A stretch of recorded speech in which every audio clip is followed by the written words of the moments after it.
So nothing in the tech log. Then shutdown checklist. Below the line, technical log is completed and EFB completed. Shutdown checklist. Copy.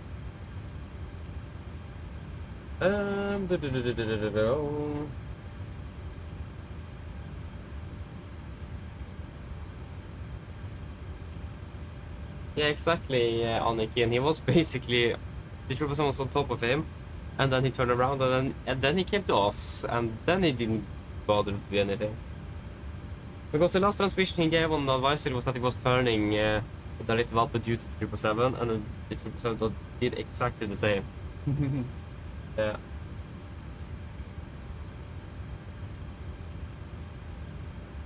Yeah, it's quite annoying indeed.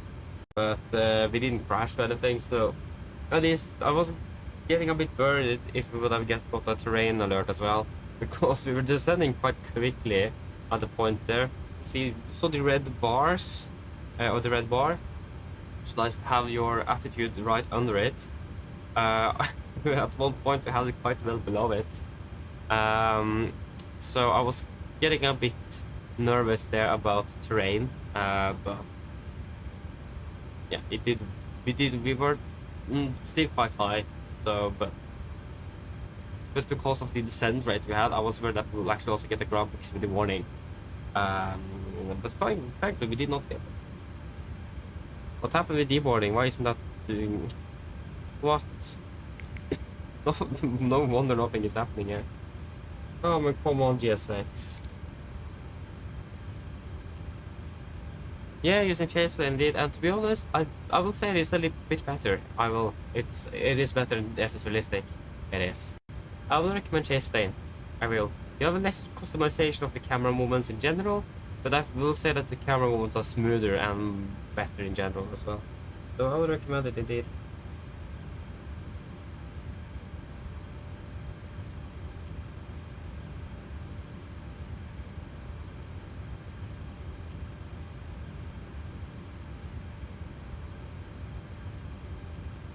Come on, work. Please. Wait. What do you?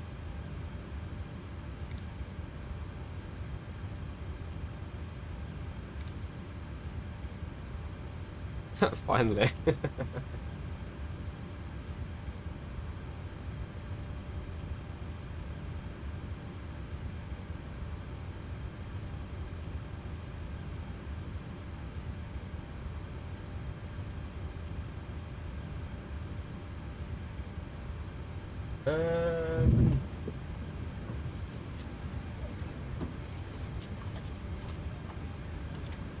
I mean, Anniken, the thing is that with the TCAS, because the transponders will then communicate with each other on each plane, so that one plane will then get the warning to go up, and the other one will then go down to as quickly as possible de-escalate the situation.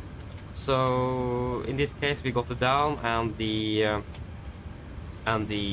other plane will then have gone up. This aircraft did not do anything. But yeah, not really sure how sophisticated the transponder at the aircraft have though. So yeah, it does vary a little bit from the position you are at and the other aircraft are at, from where you will end up going. But I mean, of course, if you're, the TCAS will be, at least the RA, so the resolution advisory, the thing that we got now, will be inhibited below 1,000, 1,500 feet, because you don't have that much terrain clearance anymore. So at some point during the approach it will be inhibited due to that. So yes. But again, we'll still think, I already forgot what really happened there, but I think we leveled off quite quickly at 4,000. I don't think we really climbed much to I think we leveled off at exactly at 4,000, didn't we? Forgot, but yeah. So interesting it was. That's for sure.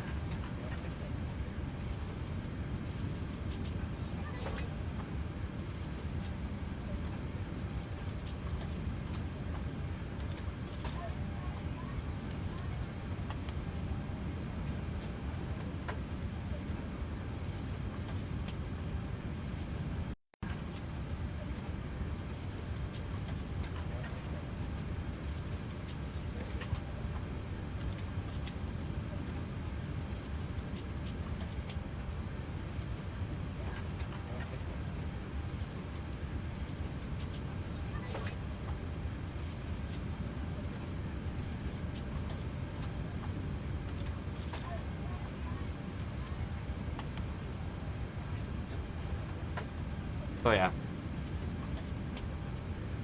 And I also just have an alerting system. So you have two models. You have the TCAS and the TA and the TARA. So it's one that you just get the advice that your traffic, and the other one is the RA, that is the resolution advice that we just experienced. So yes. And it is TCAS RA that is one of the problems now with the this aircraft in 2024. So yeah. Yeah, the one was actually flew to Geneva, and we got an RA during descent, where we need to climb. And the thing is that the resolution was it didn't clear itself. It was still there on the PFD for the entire approach until we landed, and then it cleared off after we shut down the engines. Then it reset itself. That was a bit strange. So yeah.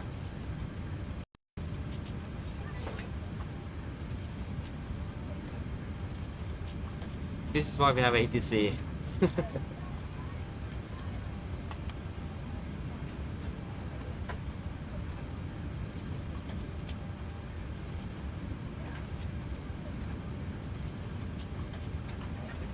Venitity. I hope I said it correctly. Apologies, but that is well something well.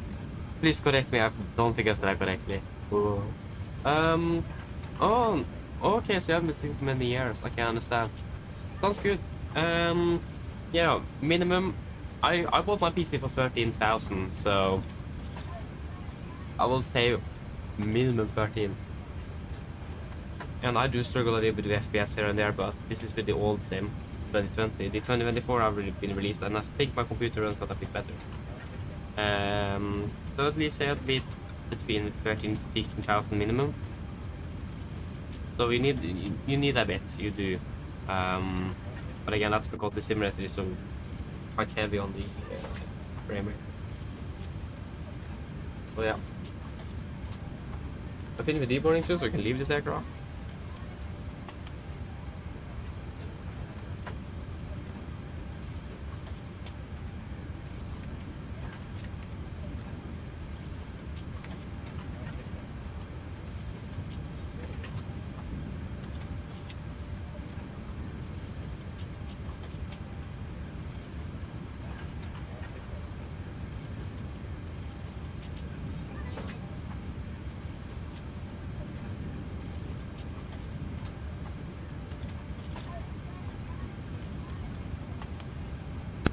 Ground torstai cockpit.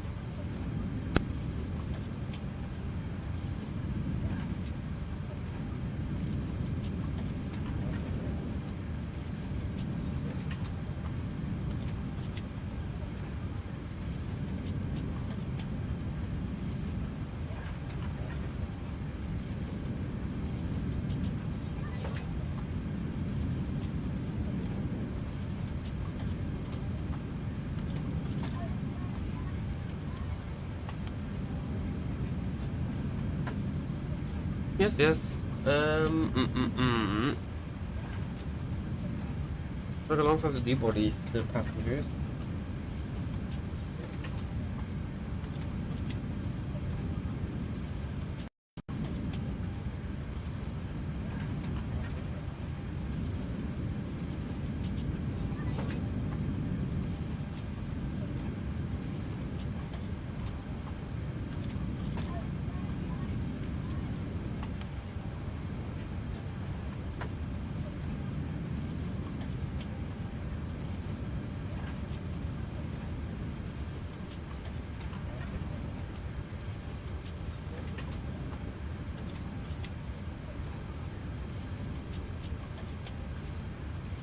Again, also the propeller layer just disappeared at some point.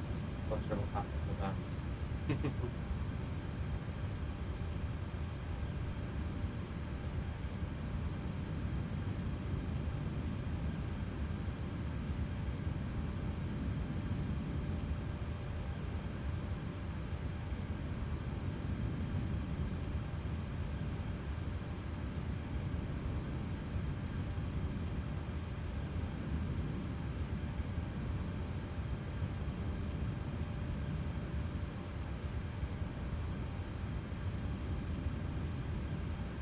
Yep. Just get my jacket.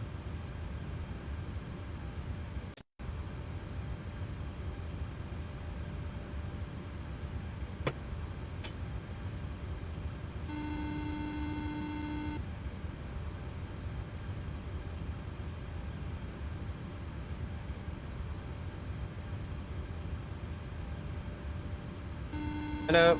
Hi. We're all done back here. Everyone's offloaded. Fantastic landing, by the way. Much appreciated. Yeah, thank you. Give me a call if you need anything else. Of course. Yep, then we can just leave the aircraft. It is going to Ålesund soon, so I imagine the crew want to take it over. Yes, probably want to have it as the EFB. Right. There we go. Then we can get out. Listen, this is slow. Yeah. Okay, that's where the camera is located.